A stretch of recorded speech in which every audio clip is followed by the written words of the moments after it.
എം.ആർ. അജിത് കുമാറിനെതിരായ അനധികൃത സ്വത്ത് സമ്പാദന കേസിൽ മുഖ്യമന്ത്രിക്കെതിരായ വിചാരണ കോടതിയുടെ പരാമർശം പ്രഥമ ദൃഷ്ട്യാ അനാവശ്യമെന്ന് ഹൈക്കോടതി. വിജിലൻസ് റിപ്പോർട്ട് അംഗീകരിച്ച മുഖ്യമന്ത്രിയുടെ നടപടി സ്വാഭാവികമാണ്. അന്വേഷണ റിപ്പോർട്ട് തള്ളാൻ മുഖ്യമന്ത്രിക്ക് വിദഗ്ധ അഭിപ്രായം ലഭിക്കണമെന്നില്ലെന്നും ഹൈക്കോടതി നിരീക്ഷിച്ചു. അഹമ്മദ് മുസ്തഫ വിവരങ്ങൾ നൽകും. മുസ്തഫ, മുഖ്യമന്ത്രിയുടെ ഓഫീസിനെതിരെയുണ്ടായ വിചാരണ കോടതിയുടെ പരാമർശം വലിയ വിമർശനങ്ങൾക്കിടയാക്കിയിരുന്നു. എന്തായാലും ഇപ്പോൾ വന്നിട്ടുള്ള ഈ നിരീക്ഷണം മുഖ്യമന്ത്രിയെ സംബന്ധിച്ച്, സർക്കാരിനെ സംബന്ധിച്ച് വലിയ ആശ്വാസകരമല്ലേ?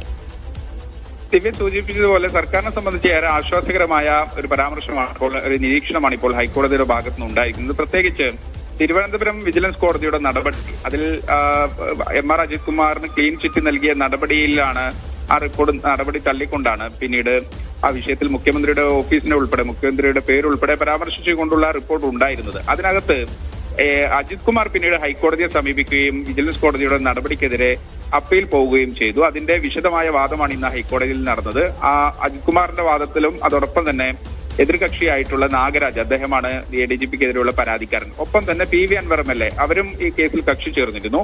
ഇവരുടെ എല്ലാം വാദം പൂർത്തിയായി. ഒപ്പം തന്നെ മുഖ്യമന്ത്രിക്കെതിരായ പരാമർശങ്ങൾ ആ റിപ്പോർട്ടിലുണ്ട്, അത് നീക്കം ചെയ്യണമെന്ന് പ്രത്യേകമായി തന്നെ സർക്കാരും ഹൈക്കോടതിയിൽ അപ്പീൽ നൽകിയിരുന്നു. ആ വിഷയങ്ങളിലെല്ലാം ഇന്ന് വാദം പൂർത്തിയായിരിക്കുന്നു. ആ വാദത്തിനിടയിലാണ് കോടതി ഇത്തരത്തിലുള്ള വിമർശനം നടത്തിയത്. പ്രത്യേകിച്ച് അങ്ങനെ ഒരു പരാമർശം നടത്തേണ്ട കാര്യമില്ല. കാര്യം ഒരു അന്വേഷണത്തിന് മുഖ്യമന്ത്രി ഒരു നിർദ്ദേശം നൽകുന്നു, ആ റിപ്പോർട്ട് അദ്ദേഹത്തിന്റെ പരിഗണനയ്ക്ക് വരുന്നു. പ്രഥമ ദൃഷ്ട്യാ ആ കേസിൽ ഒരു സ്വാഭാവിക നടപടി എന്നുള്ള നിലയ്ക്കാണ് മുഖ്യമന്ത്രി അങ്ങനെ ഒരു തീരുമാനമെടുത്തത്. സ്വന്തം ഉദ്യോഗസ്ഥരെ വിശ്വസിച്ച് മുഖ്യമന്ത്രി റിപ്പോർട്ട് അംഗീകരിച്ചു.